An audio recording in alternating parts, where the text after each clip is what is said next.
नमस्कार दोस्तों, मैं पवन मुरल एक बार फिर आप सभी का रोजगार विद अंकित चैनल में स्वागत करता हूं। आज हमारे प्राचीन इतिहास की दूसरी क्लास है और टॉपिक है आज हमारा सिंधु घाटी सभ्यता। देखो, इसे समझाने के लिए मैंने एक बहुत लोगों की डिमांड रहती है कि गुरुजी इसे सिंधु घाटी सभ्यता हो या हड़प्पा सभ्यता हो या वैदिक काल हो या ये वंश हो, हम इन्हें याद करते हैं लेकिन भूल जाते हैं। मैं आपको एक अपने लैंग्वेज में पढ़ा रहा हूँ, कोशिश करता हूं और उम्मीद करता हूं कि आज आप पढ़ोगे और आपको साथ के साथ याद भी हो जाएगा। आप डायरेक्टली अगर फैक्ट पढ़ोगे तो फैक्ट आपको आज याद रहेंगे, कल आप भूल जाओगे, लेकिन उस फैक्ट को थोड़ा सा अगर समझ लोगे तो उम्मीद करता हूं कि आज आपको याद रहेगा। भाई, हमने पहली क्लास करी थी और पहली क्लास जो करी थी वो प्राग ऐतिहासिक काल की करी थी। इसका मतलब जो आज हमारा काल चलेगा वो आग ऐतिहासिक काल होगा, उसका मतलब सब समझाया जाएगा। लेकिन आज पहले ये देखो कि सिंधु घाटी सभ्यता का खोज कब हुई, इसका नाम सिंधु घाटी सभ्यता क्यों रखा गया, यहाँ क्या क्या विशेषता पाई जाती हैं, कौन विदेशी लोग यहाँ पे आए, विदेशियों का कितनों का मत था कि ये बाहर की सभ्यता है, कौन ऐसे भारतीय लोग थे जिनका ये मत था कि ये भारतीय लोगों की सभ्यता है। इसके बारे में थोड़ा सा विस्तृत चर्चा करेंगे और उम्मीद करूंगा कि आज आपको ये टॉपिक साथ के साथ यहीं याद जाएगा। चाहे आपका जेल वार्डन का एग्जाम हो, चाहे यूपीएससी का एग्जाम हो, उम्मीद करता हूं कि सिंधु घाटी सभ्यता से एक क्वेश्चन पूछा ही पूछा जाता है। तो सिंधु घाटी सभ्यता की खोज के लिए सबसे पहले जो व्यक्ति थे वो सन 1826 आपने याद रखना है, 1853 आपने याद रखना है, 53 से लेकर 56 तक,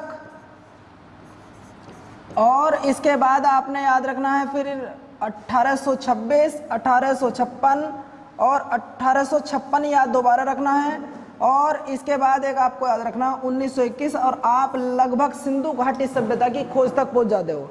लेकिन जब तक मुझे ये चीज़ ना पता हो कि इसकी शुरुआत कहाँ से हुई, क्या किसने कहा, तब तक वो चीज़ मेरे आज याद रहती है, मैं उसे कल भूल जाऊंगा। तो दरअसल में बात क्या थी, सिंधु घाटी सभ्यता की अगर खोज की बात की जाए सबसे पहले तो सबसे व्यक्ति थे जिनका नाम था, बहुत किताबों में गलत भी लिखा है, कुछ में सही भी लिखा है, तो नाम था चार्ल्स मैसन। इसलिए आपको पहला व्यक्ति का नाम याद रखना है। आज कोशिश करूंगा कि राइटिंग भी साफ है, बहुत बच्चों की डिमांड है गुरुजी राइटिंग गंदी है, लेकिन भैया इस चीज़ के लिए मैं क्षमा चाहूंगा आपसे कि राइटिंग बहुत दिन में जाकर साफ होगी यहाँ पे। तो पहले व्यक्ति थे जिनका नाम था चार्ल्स मैसन। सबसे पहले सिंधु घाटी सभ्यता की खोज के लिए जो पहले व्यक्ति निकले वो चार्ल्स मैसन निकले, और इन्होंने अपनी एक पत्रिका निकली थी जिसका नाम था नैरेटिव जर्नीस। नैरेटिव जर्नीस, इस नैरेटिव जर्नीस, इस नैरेटिव जर्नीस पुस्तक में इन्होंने बताया था या अपनी पत्रिका में बताया था जर्नीस कि सिंधु घाटी सभ्यता को नाम नहीं दे पाए उस समय, ना सिंधु घाटी सभ्यता था, लेकिन खोज करी बस थोड़ी सी इन्होंने। दूसरी बात मैंने आपको ये भी बताया होगा, ये इतिहास का टॉपिक है, अभी शायद नहीं बताया आपको क्योंकि गवर्नर जनरल मैंने आपको टॉपिक नहीं कराए कि भारत में जो रेल का आगमन हुआ सन 1853 में हुआ। अब 53 के बाद होता क्या है, भारत में रेल की पटरियां बिछनी शुरू होती हैं। तो रेल की जो पटरियां बिछती हैं वो 1856 की मैं आपको बात बता दूं तो 1856 में दो भाई थे, इनमें कर्टन बंधु नाम के व्यक्ति थे। तो आपको किताब में कर्टन बंधु ही लिखा मिलता है, उम्मीद करता हूं आपको ये छोटी मोटी किताबों में लिखा नहीं मिलेगा, गारंटी की बात है। होता क्या है, जब रेलवे की लाइन की खुदाई चल रही थी तो इन्हें वहां पे ईंट मिली, ये ध्यान रखना। तो जब इन लोगों ने, दो भाई थे, एक विलियम कैटन था और दूसरे का नाम चार्ल्स कैटन था, जब इन्हें वहां ईंट मिली तो इन्हें ऐसा लगा कि यहाँ पे कोई ना कोई सभ्यता है, लेकिन ये उसके बारे में खोज नहीं कर पाए। इसके बाद दूसरे व्यक्ति मैंने ऊपर नाम छोड़ दिया आपको, जिन्हें भारत में भारतीय पुरातत्व विभाग का जनक कहा जाता है या प्रथम हेड कहा जाता है, नाम अलेक्जेंडर कनिंघम था। इन अलेक्जेंडर कनिंघम जी ने इसकी खोज के लिए काम करा, लेकिन ये भी संपूर्ण सफल नहीं हो पाए। अब होता क्या है, सन 1921 में एक व्यक्ति थे जिनका नाम था सर, उम्मीद करता हूं जेल वार्डन के लिए वेरी वेरी मोस्ट इंपोर्टेंट है, sir John Marshall, very very most important है। अब आप चाहे स्क्रीनशॉट लेना चाहे कुछ भी लेना, बिल्कुल साफ है और आपको समझ में भी आएगा, उम्मीद करते हैं कि अब समझ में आएगा। सबसे पहले खोज के लिए जो व्यक्ति चले उनका नाम था 1826 में चार्ल्स मैसन, जिन्होंने अपनी एक पत्रिका निकाली जिसका नाम था नैरेटिव जर्नीस, जिन्होंने बताया कि कोई सभ्यता है तो सही, लेकिन उसके बारे में पूर्ण तरीके से व्याख्या नहीं कर पाए। इसके बाद होता क्या है, सन 1853 से लेकर 56 तक अलेक्जेंडर कनिंघम, जिन्हें भारत में भारतीय पुरातत्व विभाग का जनक माना जाता है, या प्रथम हेड माना जाता है इन्हें, जबकि इसकी स्थापना मैंने आपको ये भी बताई थी कि भारत में भारतीय पुरातत्व विभाग की स्थापना सन 1904 में लॉर्ड कर्जन ने की थी। ये क्वेश्चन एक दो बार नहीं कितनी बार पूछा जा चुका है। प्रथम हेड इन्हें बनाया गया था। अब होता है क्या, आपने दो क्वेश्चन रटे होंगे कि हड़प्पा की खोज किसने करी, जो हमें बता दयाराम साहनी ने की होगी, और मैं आपसे पूछूं भैया सिंधु घाटी सभ्यता में और किसी की राखलदास बनर्जी ने करी है, आपने डायरेक्टली स्थलों के नाम रटे हुए हैं। आज थोड़ा सा उससे समझो। तो सन 1921 आपको पक्का याद है कि हड़प्पा की खोज दयाराम साहनी ने की थी, ये गारंटी की बात है। लेकिन डायरेक्ट तुम क्यों रटना चाहते हो? सन 1921 में सन जॉन मार्शल को भारतीय पुरातत्व विभाग का जनक बनाया गया, मान की हेड बनाया गया, जिसे है चेयरमैन। जब इन्हें चेयरमैन बनाया गया तो इनकी अध्यक्षता में दो व्यक्तियों ने काम किया। वो कौन कौन थे? जिनमें से एक का नाम था दयाराम साहनी जी, दयाराम साहनी, और दूसरे का नाम था राखलदास बनर्जी। देखो इस बात को बहुत इंपॉर्टेंट तरीके से समझना, क्योंकि हमने यही रटा हुआ है। क्या? क्योंकि यहाँ हम बोलते हैं हड़प्पा की खोज और दूसरा यहाँ बोलते हैं हम सिंधु घाटी से मोहनजोदड़ो की खोज। लेकिन ये बात मेरे भैया ध्यान से सुनो, ये फैक्ट आप तब याद रखोगे अगर आपसे ये पूछ ले कि इन्होंने किसके नेतृत्व में काम किया था, तब दिक्कत हो जाती है। उनका नाम था सर जॉन मार्शल। अगर आपसे ये पूछ ले कि भारत में सबसे पहले सिंधु घाटी सभ्यता के लिए काम किसने किया, ये कौन व्यक्ति थे, उनका नाम था चार्ल्स मैसन। उनकी पत्रिका आपसे पूछ ले किस पत्रिका में उन्होंने ये वर्णित किया था, तो उस पत्रिका का नाम आपके सामने लिखा होगा, कौन सा? नैरेटिव जर्नियस। अब सिंधु घाटी सभ्यता की थोड़ी सी, अब आप स्क्रीनशॉट ले लो, किसी को लेना हो। बहुत मुझसे बच्चे बोलते हैं। हाँ, एक लड़के ने कल मुझे फेसबुक पे कमेंट किया है और उसने मुझसे एक सवाल पूछा था। सवाल मैं उसका भी बताऊंगा। उसने पूछा था गुरुजी चौपानी मांडो कहाँ पड़ता है? तो भैया मैं आपको बता दूं, लड़के का सवाल आपको फेसबुक से पूछा है उसने, तो बता देता हूं आपको। एक जगह पड़ती है जिसका नाम है चौपानी मांडो। भैया इसे जिसने भी भेजा देख लो, राहुल जी, चौपानी मांडो। दरअसल में क्या है चौपानी मांडो? पहला क्वेश्चन तो ये, इससे 2 बार सवाल आ चुका है, क्योंकि ये संस्कृत का शब्द सा लगता है हमें, चौपानी मांडो। और यहाँ पे एक शब्द मिला है जिसका नाम है मृदभांड। इस मृदभांड को समझ के हम ऐसे सोचते हैं यार ये पता नहीं क्या मृदभांड बना हुआ है, क्या लिखा है, समझ में नहीं आता। 2 सवाल बनते हैं, एक तो ये कि चौपानी पांडव कहाँ है, ये चौपानी पांडव आपका उत्तर प्रदेश में पड़ता है, और दूसरी बात ये मृदभांड मिले हैं। मृदभांड होते हैं मिट्टी के बने हुए बर्तन। अगर आपसे ये पूछता हो कि सिंधु घाटी सभ्यता से पहले, जब मैंने आपको प्राग ऐतिहासिक काल पढ़ाया था जहाँ का इतिहास लिखित नहीं है, वहां अगर सबसे पहले मिट्टी के बर्तन मिले तो वो चौपानी मांडो में मिले। ये चीज मैंने आपको विशेषताएं उनकी छुड़वा दी, क्योंकि मैं विशेषताएं दोनों की कंपेयर करूंगा, इधर सिंधु घाटी की सभ्यता और इधर आपकी प्राग ऐतिहासिक काल की। आप इसका आप स्क्रीनशॉट लेना चाहो तो ले सकते हो। इससे आगे जो हमारा टॉपिक रहेगा, टॉपिक बिल्कुल लाइन टू लाइन चलेंगे। अच्छा एक बात और बता दूं, वो थोड़ा सा यहीं देख लो, चलो आप यहीं देख लीजिए भैया। वो टॉपिक ये था, विश्व में 4 प्रमुख सभ्यता थी, जिसमें पहले नंबर पे मैं आपको बता दूं, उन चारों में हमारी एक सभ्यता आया करती थी। सभ्यता का नाम था सिंधु घाटी सभ्यता। रटोगे तो गारंटी की बात है बिल्कुल याद नहीं होगा, और बिल्कुल लाइन टू लाइन समझ लोगे तो गारंटी की बात है आज याद कर लिए, फिर कभी जमीन में आपको याद करने की जरूरत नहीं पड़ेगी। बात क्या थी, विश्व में 4-5 सभ्यता हुआ करती थी। जैसे कि पहले नंबर पे मैं आपको बता दूं, मेसोपोटामिया की सभ्यता। मेसोपोटामिया की सभ्यता इराक विराक वगैरह में चला करती थी। दूसरी सबसे बड़ी बात, यहीं पर एक सभ्यता चला करती थी जिसका नाम था सोमालिया सभ्यता। सोमालिया सभ्यता। इसके बाद मैं आपको बता दूं, मिस्र की नील की सभ्यता, नील की सभ्यता, और इसके बाद आप अपनी देख लीजिए सिंधु घाटी सभ्यता। यानी कि बहुत सारी सभ्यता। आप यहीं पर चाहो तो एक और सभ्यता लिख सकते हो, चीन की सभ्यता। विश्व की 4-5 प्रमुख सभ्यताओं में से एक हमारी भी सभ्यता आती थी, जिसका नाम हम सिंधु घाटी सभ्यता के नाम से जानते थे। हमें अभी किसी स्थल के बारे में नहीं जानना है, ना ये पता करना कि किस स्थल की खोज किसने करी है। अब सबसे बड़ी बात यहाँ दिक्कत एक चीज की आ जाती है कि हमारे पास कोई लिखित साक्ष्य नहीं है। लिखित साक्ष्य नहीं है, मैंने आपके सामने लिख दिया खोज। अब खोज में आपकी गलती कर दी, वो पिछले पेज पे करा दिया खोज। फिर आप देख लीजिए, सबसे पहले चार्ल्स मैसन जी आए, इसके बाद में अलेक्जेंडर कनिंघम जी आए, इसके बाद में कर्टन बंधु आए, और इसके बाद में सर जॉन मार्शल जी आए, और जिन्हीं के नेतृत्व में दयाराम साहनी जी और राखलदास बनर्जी ने हड़प्पा और मोहनजोदड़ो स्थलों की खोज की थी। यहां से पक्का गारंटी के साथ क्वेश्चन पूछा जा सकता है अगर आप सिर्फ दरोगा की तैयारी कर रहे हो तो। अगर कांस्टेबल की तैयारी कर रहे हो तो गारंटी की बात है, जो चीज हम आपको बताएं कि यहाँ पे दयाराम साहनी जी और यहाँ राखलदास बनर्जी जी, यहाँ हड़प्पा और यहाँ मोहनजोदड़ो, वो चीज आपसे पूछ सकता है 1921 और 1922, वो चीज आपको डेट टू डेट बताऊंगा। अब बात आती है काल की। यार काल कहाँ से डिसाइड करें? जब काल डिसाइड की बात आती है, क्योंकि यहाँ पे क्या था, हमारे पास कोई लिखित विवरण नहीं था, तो यहाँ मैं दो आदमियों की तुलना आपसे करूंगा। एक का नाम था जॉन मार्शल और दूसरे व्यक्ति का जो नाम करूंगा उनका नाम था अग्रवाल जी, डीपी अग्रवाल जी। मैं इन दोनों की तुलना आपके सामने करना चाह रहा हूं। इन दोनों ने जो टाइम ऑफ पीरियड रखा था, इन्होंने टाइम ऑफ पीरियड रखा था 3250 से लेकर 2750 ईसा पूर्व। देखो एक चीज मैं आपको बता दूं, मैंने आपको दो काल पढ़ाए थे, कौन कौन से? एक होगा प्राग ऐतिहासिक काल, प्राग ऐतिहासिक। शॉर्ट में बता दूं, ऐसा इतिहास जिसके बारे में कोई लिखित विवरण ही ना हो। जैसे मैं आपसे पूछूं आग की खोज, गुरुजी आप कहोगे जी भैया आग की खोज तो मध्य पाषाण काल या नव पाषाण काल में होएगी, लेकिन डेट नहीं है कोई। मैं बोलूं डेट बताओ कब हुई, तो डेट नहीं है, कोई लिखा हुआ नहीं है किसी डायरी में। तो ऐसा इतिहास जिसके बारे में कोई लिखित विवरण ना होता हो उसे हम प्राग इतिहास कहते हैं। लेकिन जो हमारी सिंधु घाटी सभ्यता है वो हमारी होती क्या है, वो लिखित विवरण तो है लेकिन उसे हम पढ़ नहीं पा रहे हैं, इसलिए उसका नाम दे दिया गया हमने आद ऐतिहासिक काल। ऐतिहासिक काल। देखो अभी लोअर पीसीएस का एक एग्जाम हुआ था कुछ समय पहले और उसमें एक सवाल आया था। सवाल अगर आप सिर्फ प्यार के साथ देखो तो एकदम सवाल हो जाता है कि विश्व की एकमात्र ऐसी सभ्यता बताओ जिसे शांति प्रिय सभ्यता कहा जाता हो। और आप में से बहुत बच्चे ऐसे होंगे जो गारंटी से 2-3 साल से कोचिंग कर रहे होंगे और इस सवाल का आप आंसर नहीं दे पाओगे। मैं आपसे ही पूछ रहा हूँ, चाहे आप यूट्यूब के माध्यम से पढ़ रहे हैं चाहे क्लास में पढ़ रहे हैं, कि शांति प्रिय सभ्यता कौन सी थी।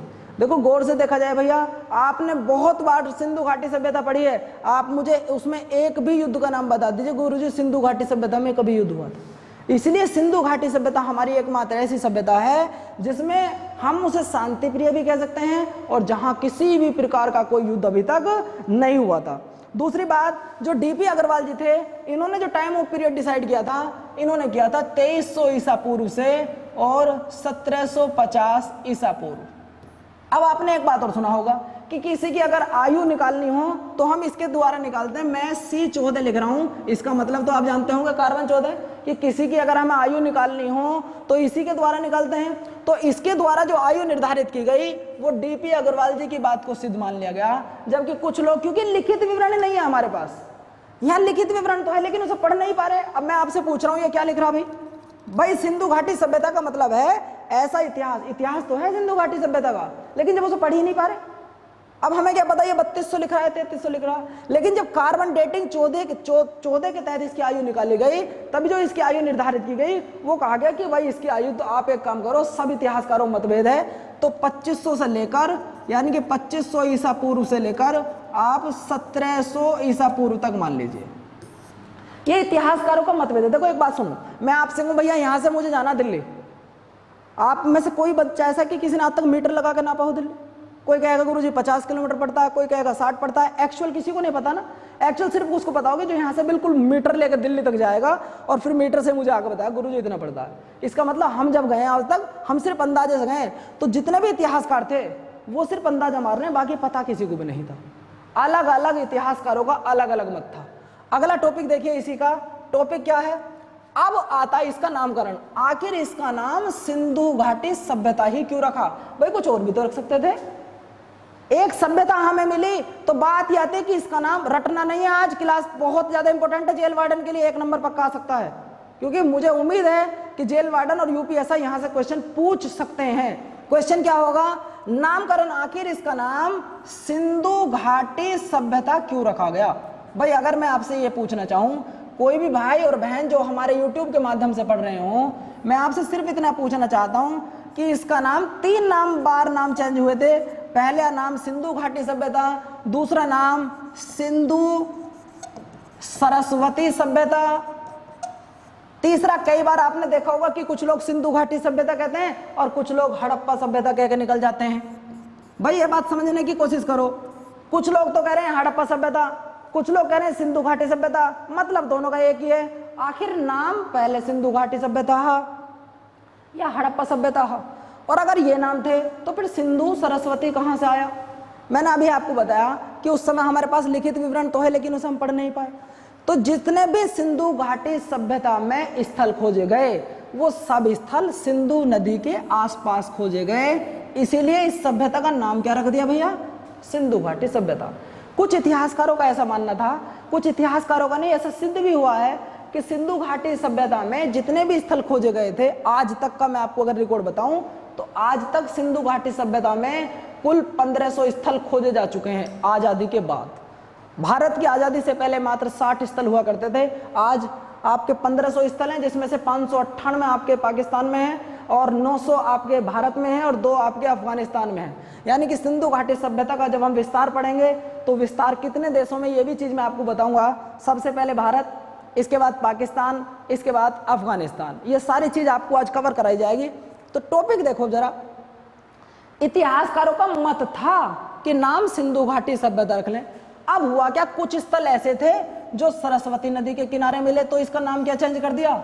सिंधु घाटी हड़प्पा सभ्यता की जगह सिंधु सरस्वती कर दिया। अब हुआ क्या, इतिहासकारों का आपस में मतभेद होने लगा। मैंने अभी आपको बताया था कि सन 1921 में जॉन मार्शल की अध्यक्षता में, यानी कि जॉन मार्शल में यहाँ दयाराम साहनी जी थे, यहाँ राखलदास बनर्जी थी, तो सिंधु घाटी सभ्यता का पहला स्थल खोजा गया था जिसका नाम था हड़प्पा। ये तो आप भी जानो भैया, भाई सिंधु कभी कभी ये भी फंसा देता है कि सिंधु घाटी सभ्यता का सबसे पहला स्थल, तो आंसर हड़प्पा देना है। और आपसे पूछ ले सिंधु घाटी सभ्यता का सबसे बड़ा स्थल, तब मोहनजोदड़ो देना है। तो परेशान मत होना बिल्कुल भी।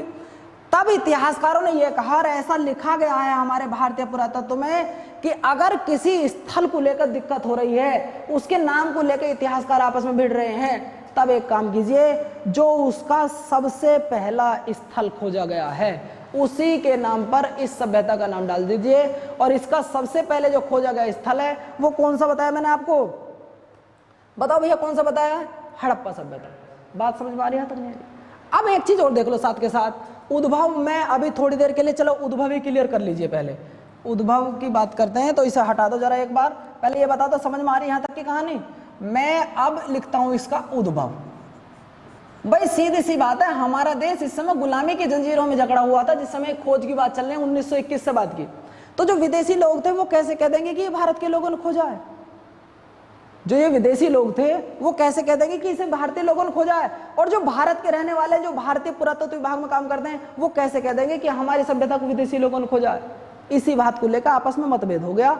जब मतभेद हुआ तो मैंने आपके सामने एक वर्ड लिख दिया, उद्भव। तो अंग्रेजी लोगों का जो मत था, तो मैं यहाँ 2 मत लिख रहा हूं, यहाँ तो लिख रहा हूं विदेशी लोगों का मत। विदेशी लोगों का मत, उन्होंने कैसे सिद्ध किया कि यह सभ्यता विदेशी लोगों की थी? बात समझने की कोशिश करना। भाई विदेशियों ने भी तो सिद्ध करा होगा, बात तभी तो लिखी गई होगी इतिहास में। और फिर स्थानीय लोगों ने कैसे सिद्ध करा? अब स्थानीय तो आप समझ रहे हो ना, स्थानीय कहाँ के, मतलब भारतीय लोगों ने कैसे सिद्ध करा होगा?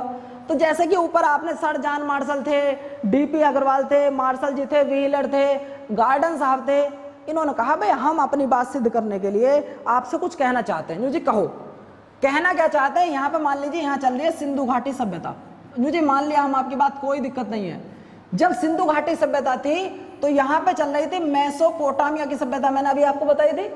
सिंधु घाटी सभ्यता में चला करती थी एक सभ्यता जिसका नाम था मेसोपोटामिया, और उसी मेसोपोटामिया एक सभ्यता थी जिसका नाम था सोमालिया। तो हुआ क्या था, सोमालिया सभ्यता के लोग यहां से छोड़कर यहां आ जाते हैं भारत में। जब आ जाते हैं, मुझे तुम्हें कैसा पता यहां आ जाते हैं? यूं इसलिए पता है क्योंकि सिंधु घाटी सभ्यता के लोग, ध्यान रखना, मोहरों का प्रयोग हुआ करते थे। किसका मोहर करते थे भैया? मोहरों का, जो कि सैल खड़ी की बना होती थी, और ये लोग भी मोहर का प्रयोग करते थे।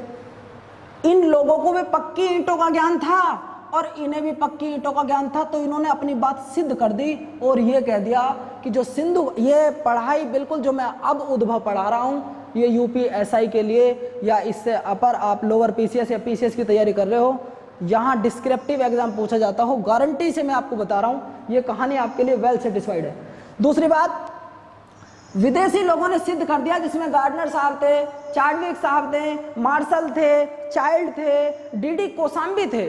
उन लोगों ने सिद्ध कर दिया, क्या सिद्ध हुआ कि ये जो हमारी सिंधु घाटी सभ्यता थी ये किन लोगों द्वारा बसाई गई थी? ये सोमालिया लोगों द्वारा बसाई गई थी। दूसरी बात, अब इधर विदेशी लोगों के बाद भारतीय लोग अपना तर्क रखते हैं। क्या तर्क रखते हैं? भाई सोमालिया के लोग, यहाँ मान कर चलो सोमालिया के लोग और यहाँ रह रहे हैं भारतीय लोग, मैं भारतीय नहीं कहूँगा, सिंधु घाटी सभ्यता कह रहा हूँ अभी, भाई सिंधु घाटी सभ्यता भारत में तो है, तो उन्हें ना कहकर मैं पूरे भारत की बात कर रहा हूँ। अब ये लोग यहाँ आए, आपने कह रहे हो जी हाँ आए। दूसरी बात जी ये लोग मोहर का प्रयोग करते थे और ये भी मोहर का प्रयोग कर रहे हैं, आप यही तो बात कहना चाह रहे हो? तो इनमें जमीन आसमान का फर्क था। क्या फर्क था? इनकी मोहर अलग प्रकार की थी, इनकी मोहर अलग प्रकार की थी। ऐसा तो ब्रिटेन वाले पाउंड का प्रयोग करते होंगे, मान लो किसी भी चीज़ का, वो दिनार का करते हो, चाहे किसी भी चीज़ का करते हो, बहरहाल मेरा कहने का मतलब है वो भी उनका भी रुपया और हमारा भी रुपया। क्या दिनार की तुलना हम रुपये से कर सकते हैं? भाई इनकी मोहर चलती थी तो इनकी तुलना भारतीय मोहर से कैसे कर सकते हो? हम अलग कर सकते हैं क्या? इन लोगों का पहनावा और इन लोगों का पहनावा अलग था। दूसरी बात, ये लोग पूजा किया करते थे, ये लोग पूजा नहीं करते थे, समझ रहे हो ना आप? ये लोग ताश खेला करते थे, इनकी पत्ता खेला करते थे, पत्ते का खेल यहीं से स्टार्ट हुआ ना। ये लोग कुबड़ वाले सांड की पूजा करते थे, ये नहीं सिद्ध करते थे। तो इसीलिए फिर मान लिया गया, भारतीय लोगों की बात मान ली गई, और जिसमें ये कहा गया कि भैया ठीक है कि अब विदेशी लोग भी तर्क सिद्ध हो गया और भारतीय लोगों का तर्क भी सिद्ध हो गया। और यहाँ पर एक व्यक्ति थे जिनका नाम मैंने अभी आपको पीछे लिखा है, राखल दास बनर्जी। क्या लिखा भैया? Very very most important, UP jail warden के लिए राखल दास बनर्जी, पक्का पूछ सकता है इनसे सवाल। राखल दास बनर्जी ने एक लाइन लिखी थी अपने लिए, क्या कि इनका विस्तार, जो सिंधु घाटी सभ्यता का विस्तार हुआ, वो द्रविड़ लोगों द्वारा हुआ। किसके द्वारा हुआ भैया? द्रविड़ लोगों द्वारा हुआ, ना कि सोमालिया लोगों द्वारा हुआ। ठीक है, बात समझ में आ गई यहाँ तक? चलो भैया, अगर इतना समझ में आ गई तो चलो आगे चलते हैं। आगे चलते हैं टॉपिक। अब लास्ट हमारा टॉपिक रह जाता है आज का विशेषता। विशेषता में मैं पहली लाइन, या विशेषता से पहले मैं आपको भैया एक चीज और बता दूं, यहाँ आप देख लीजिए विस्तार, विस्तार देखो, और उम्मीद करेंगे यहां से ये टॉपिक आपको समझ में आएगा। विस्तार, विस्तार हमें देखना है सिंधु घाटी सभ्यता का, वो क्या विस्तार था, सिंधु घाटी सभ्यता कहां से कहां तक फैली हुई थी। देखो मैंने अभी आपको बताया था कि सिंधु घाटी सभ्यता में 3 देशों में विस्तार हुआ करता था। कौन कौन से? जिसमें भारत, आजादी से पहले तो कोई था ही नहीं पाकिस्तान नाम का शब्द, दूसरा पाकिस्तान, और तीसरा अफगानिस्तान। यानी कि अगर हमसे कोई ये पूछता हो कि सिंधु घाटी सभ्यता कितने देशों में थी, तो हम आंसर देते हैं क्या? 3 देशों में थी, एक तरफ भारत, दूसरी तरफ पाकिस्तान और तीसरी तरफ अफगानिस्तान। ये चीज मैं आपको कैसे बता दूं, क्योंकि आजादी से पहले तो ये दोनों एक ही हुआ करते थे। अब होता क्या, आजादी से पहले सिंधु घाटी सभ्यता में लगभग ऐसा बताते हैं कि 50 या 60 स्थल खोजे गए। अब आजादी के बाद खोजबीन और ज्यादा हुई, तो अब इसके लगभग 1500 स्थल इसके आज तक खोजे जा चुके हैं, जिसमें हड़प्पा पहला था। ये विस्तार चल रहा है, जिसका जरा ध्यान रखना। दूसरी बात, और विस्तार में क्या कहना चाहूंगा, इन 1500 स्थल में से लगभग 900 तो हैं भारत के पास, लगभग। आपसे ये कांस्टेबल से थोड़ा सा ऊपर की बात कर रहा हूं, लेकिन अगर कभी पूछ ले भविष्य में, आप बिल्कुल ये नहीं कि कांस्टेबल कर रहे हैं तो हम वही पढ़ेंगे जो आता है। आजकल पता नहीं एग्जाम में क्या पूछ रहा है। टोटल 1500 स्थल, 1500 में से 900 दे दिए भारत को, तो भाई 2 हैं मात्र अफगानिस्तान के पास, और लगभग 598 के आसपास जो बचते हैं वो सब हैं पाकिस्तान के आसपास। तो सबसे पहली चीज तो यही आती है कि सिंधु घाटी सभ्यता का विस्तार है कितने देशों में, तो 3 देश दो और आगे निकल जाओ। दूसरी बात, अभी लगभग 4 साल हो गए, लगभग 4 साल, उसमें एक सवाल पूछा था। सवाल ये था कि उस सभ्यता का नाम बताओ जो एक त्रिभुज के आकार में बसी हो। तो वो सिंधु घाटी सभ्यता है, वो कौन से त्रिभुज में बसी है वो चीज मैं आपको बता दूं, वो देख लो भैया आप। तो यहाँ पे टॉपिक हमारा चल रहा है विस्तार। अब जब सिंधु घाटी सभ्यता का विस्तार चल रहा, विस्तार है 3 देशों में, भारत, पाकिस्तान और अफगानिस्तान। सिंधु घाटी सभ्यता को अगर आप याद करना चाहते हो तो ये डायग्राम बनाना और इस तरीके से याद रखना। अगर इसकी भैया आप याद रखोगे तो ध्यान रखना, ऊपर वाला स्थल आप इसका ऊपरी देखोगे, नीचे वाला जो इसका ऊपर उत्तर होगा, नीचे दक्षिण हो गया। इसकी उत्तर से दक्षिण तक की जो लंबाई है वो 1600 किलोमीटर है, और जो पूर्व से पश्चिम तक की लंबाई है वो 1400 किलोमीटर है। और यहाँ से सवाल कांस्टेबल के लिए बिल्कुल 100% तैयार हो गया। वो कैसा सवाल पूछेगा? देखो, सबसे उत्तरी स्थल तो सबसे दक्षिणी स्थल, सबसे पश्चिमी स्थल तो सबसे पूर्वी स्थल। बात समझ में आ रही नहीं आ रही? अब अगर मैं इसमें से किसी स्थल को यूं कर दूं तो बताओ भैया त्रिभुज बन रहा है नहीं बन रहा? तो उसमें सवाल यही पूछा गया था कि उस सभ्यता का नाम बताओ जो त्रिभुज के आकार में बसी हो, तो वो सभ्यता सिंधु घाटी सभ्यता थी। अभी और सुनो थोड़ा सा। अब मुझे पता लगा कि सिंधु घाटी सभ्यता का सबसे उत्तरी जो स्थल है उसका नाम है मांडा, जो कि चिनाब नदी के किनारे है।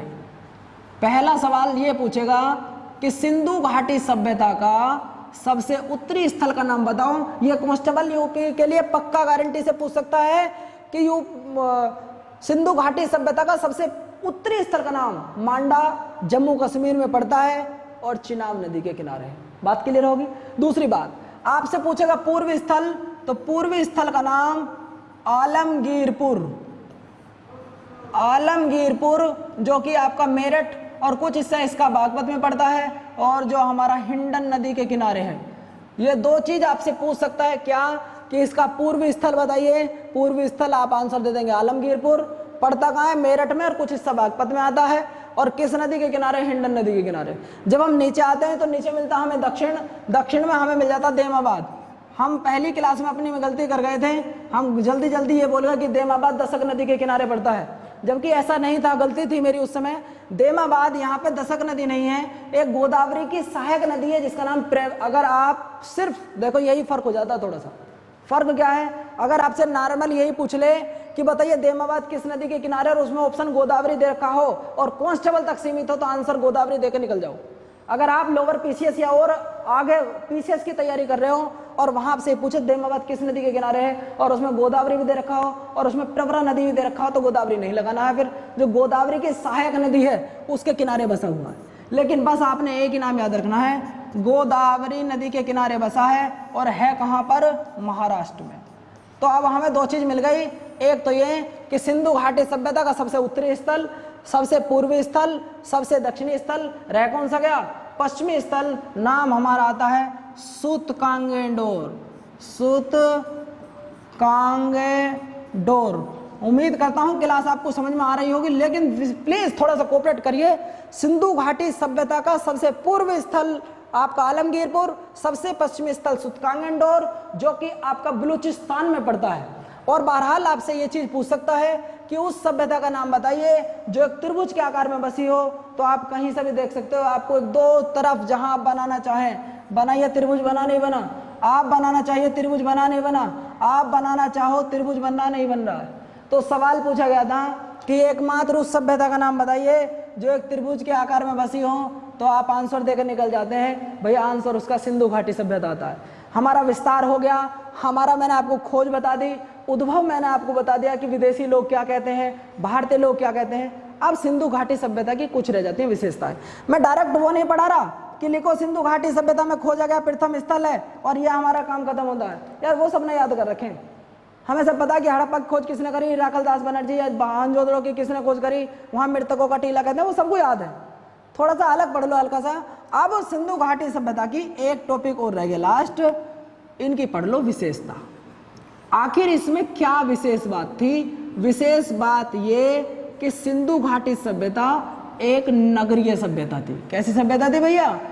अब मैं अगर आपसे ये पूछूं, जब नगरीय सभ्यता होगी तो नगर में चार चीज प्रमुख होती हैं। क्या? नगर होंगे तो नाली जरूर बनी होंगी, ये गारंटी की बात है। नगर होंगे तो कृषि नगरों में कम होती है, ग्रामीण इलाकों में ज्यादा होती है। इसलिए सिंधु घाटी सभ्यता के लोग कृषि पे कम डिपेंड हुआ करते थे, व्यापार पे ज्यादा ध्यान देते थे। बात क्लियर होगी? दूसरी बात, अगर नगर होंगे तो पक्की ईंट जरूर होंगी। तो हमें चार चीज निकल के आई, वो चीज बाद में बताऊंगा कि कुएं मिले, क्या मिला, घरों के गेट आगे को ना खुल के नालियों की तरफ खुला करते थे, वो है इनके ये टॉपिक कि सिंधु घाटी सभ्यता के स्थलों पे क्या क्या मिला। अभी हम देख रहे हैं विशेषता। तो पहली विशेषता क्या है? वो नगरीय सभ्यता है। दूसरी विशेषता क्या है? दूसरी विशेषता क्या है? पहली ये हो गई और दूसरी है हमारी आद ऐतिहासिक। आद ऐतिहासिक। और जो लिपि है इनकी वो लिपि है चित्रात्मक। अब इस वर्ड को समझ लीजिए आप। हम लोग अगर मुझे दिल्ली जाना हो, मुझे एक सेंटेंस लिखना है कि मुझे दिल्ली जाना है, ये वैसे हिंदी का कोई शब्द मान लो, या मुझे कहीं बाहर जाना, मैंने लिख दिया मुझे कहीं बाहर जाना है। अगर यही शब्द मुझे उर्दू में लिखना होता तो शायद मुझे इस वाले हाथ से लिखना होता, और मुझे ये भी पता नहीं, माफ़ी करना भाई कोई देख रहा हो तो, ये शायद गलत लिख रहा है, सही लिख रहा है, लेकिन ये ज़रूर है कि ये कुछ ना कुछ लिख रहा है, ये संकेत किया जा रहा है मेरी तरफ कि ये कुछ ना कुछ लिख रहा है जिसे हम नहीं पढ़ पा रहे। ऊपर तो साफ मैंने पढ़ लिया कि मैंने दिल्ली जाना है, लेकिन मेरी समझ में नहीं आ रहा कि नीचे क्या लिख रहा है।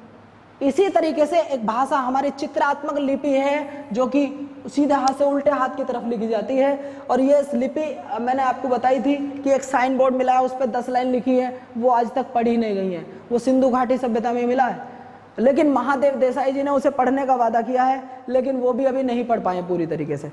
इसके बाद जो हमारा टॉपिक आता है वो टॉपिक देख लीजिए भैया। अच्छा, सिंधु घाटी सभ्यता की सबसे तीसरी बात, ये लोग शांति प्रिय थे।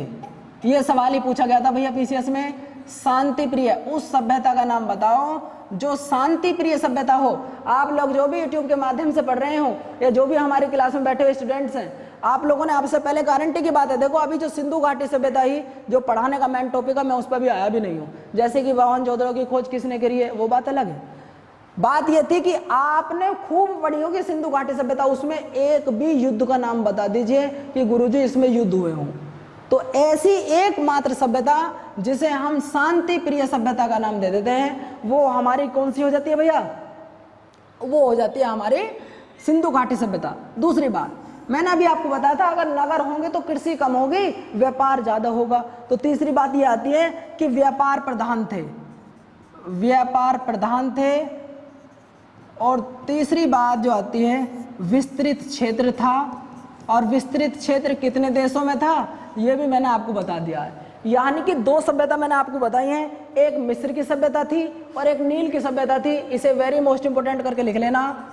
विस्तृत क्या था? एक नील की सभ्यता थी और एक मिस्र की सभ्यता थी।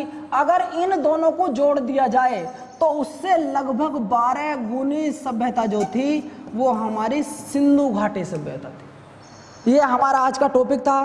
कल मैं आपको ये चीज़ सिखाऊंगा कि सिंधु घाटी सभ्यता में कौन स्थल कहाँ पाया गया और उस किस स्थल से क्या मिला।